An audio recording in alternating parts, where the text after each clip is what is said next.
Hello kabayan, ito, kita nyo yung isang performer dito sa Pilipinas na binabastos yung dating presidente.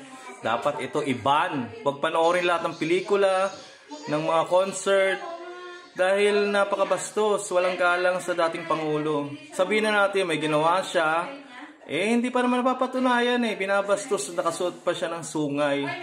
Ito ay hindi magandang ehemplo bilang isang model o kaya artista na pinapanood ng mga bata. Napakabastos. Dapat iban talaga yun. Huwag panoorin, huwag lahat. Huwag na. Lahat ng mga DDS, hindi man DDS, dapat ito iban. Kasi hindi siya maganda Dati ang binabastos niya, Jessica Soho. Ngayon naman si dating President Duterte. Yung ganitong bastos na yumaman dahil sa pagbabastos ng ibang tao, na hindi naman komedyante ang ginagawa, kundi pang babastos.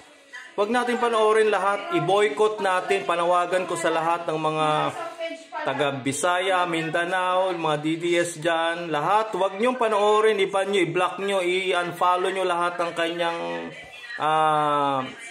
Twitter account, Facebook, TikTok, lahat, pati YouTube nyo, iban nyo lahat yan, napakabastos, napakawalang galang. Dapat, hindi ganyan ang model mo ng comedy, dapat ang comedy mo, hindi ibang tao kasi nakakasakit ka.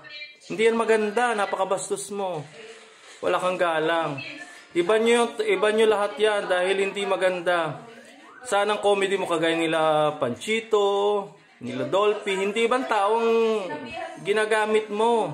Para lang umasenso ka, yumaman ka, alam ko napakayaman mo na, hindi mo na kailangan yan.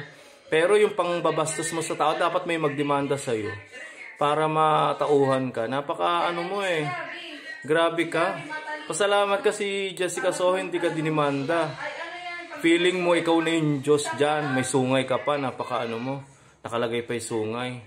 Bakit? Napatunayan mo na ba na nagkasala si Duterte at ginaganyan mo? Nasa ICC siya, hindi pa naman nahatulan. Kung nahatulan, sabihin mo na nagkasala. Pero sabihin mong devil, oh my God. Hindi yan maganda. Napaka mo, napaka walang sense yung comedy mo, napaka bastos.